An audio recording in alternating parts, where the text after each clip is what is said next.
আচ্ছা বলেন তো, বৈশাখ মানে কি শুধু লাল সাদা? আমার কাছে কিন্তু ব্যাপারটা একটু আলাদা।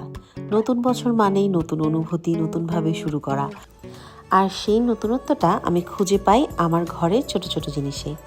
এবার পয়লা বৈশাখে তাই ভাবলাম একটু অন্যরকম কিছু যোগ করি। ডে ব্রেকের পেজ থেকে আনা এই ল্যাভেন্ডার আর হালকা রঙের অ্যাপ্লিকের কাজ করা বেড কভারটা আমার ঘরে একদম শান্ত নরম একটা ভাইব এনে দিয়েছে। বৈশাখ মানে শুধু ট্রেডিশনাল রঙে সাজানো না, বৈশাখ মানে নিজের মতো করে নতুন কিছু যোগ করা, নিজের স্পেসটাকে নতুনভাবে সাজানো। অ্যাপ্লিক ছাড়াও ডে ব্রেকের পেজে আপনারা পেয়ে যাবেন অনেক সুন্দর সুন্দর ব্লক প্রিন্টের চাদর, হ্যান্ড পেইন্টের চাদর, সেই সাথে ম্যাচিং করে নিতে পারেন কার্টেন সেটও।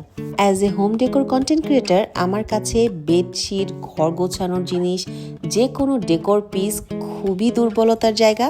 আর আমার মনে হয় যারা আমার মতো হোম ডেকোর নিয়ে কাজ করছে, এছাড়াও নিজের ঘরটাকে সাজিয়ে গুছিয়ে রাখতে পছন্দ করেন, তারা একবার হলেও ডে ব্রেকের পেজ থেকে একটা চাদর অবশ্যই নেবেন। তাদের কোয়ালিটি বেশ ভালো লেগেছে আমার কাছে। আর আপনারা দেখলেন এই বৈশাখে আমি লাল সাদার বাইরে গিয়ে আমার ঘরটাকে দিয়েছি একটা অন্যরকম লুক। আপনারা কিভাবে আপনাদের ঘর সাজাচ্ছেন এই বৈশাখে অবশ্যই আমার সাথে ছবি শেয়ার করবেন। আর আমার এই ছোট্ট পরিবর্তনটা আপনাদের কাছে কেমন লাগলো অবশ্যই আমাকে জানাবেন। আল্লাহ হাফেজ।